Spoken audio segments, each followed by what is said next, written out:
Venezuela के सदर को न्यूयॉर्क की ब्रुकलिन जेल से अदालत पहुंचा दिया गया। निकोलस मादुरो पर दहशतगर्दी और असलहा स्मगलिंग के इल्जामात हैं। वेनेजुएला के सदर की पेशी के मौके पर सिक्योरिटी के सख्त इंतजामात।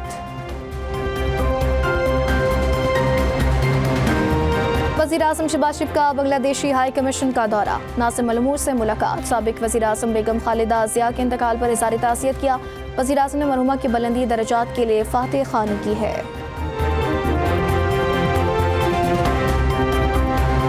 जुल्फ़िकार अली भुट्टो शहीद के खिलाफ 1977 में नाम नेहाद तहरीक चलाई गई। तहरीक के पीछे वो क़ुव्वतें थीं जो इस्लामी ताकत के खिलाफ थी। वज़ीर आला सिंध मुराद अली शाह का तकरीब से खिताब, कहा शहीद भुट्टो ने मुल्क को आइन दिया, एटमी प्रोग्राम की बुनियाद रखी, थोड़े अरसे में बहुत कारनामे सर अंजाम दिए। पायदार और मुस्तकिल अमन के लिए जामे और हमागीर पॉलिसी की ज़रूरत है। फरीकैन मिल बैठेंगे तो मौसर पॉलिसी बनेगी और अमन बहाल होगा। वज़ीर आला खैबर पख्तूनख्वा सोहेल आफरीदी का काबीना इजलास से खिताब, कहा तमाम इदारों, सियासी और मजहबी जमातें कबायली मुशीरान पर मुश्तमिल जामे पॉलिसी नागुज़ीर है। बंद कमरों के फैसले मुसल्लत किए गए तो स्टेक होल्डर्स में तशवीश पैदा हो गई।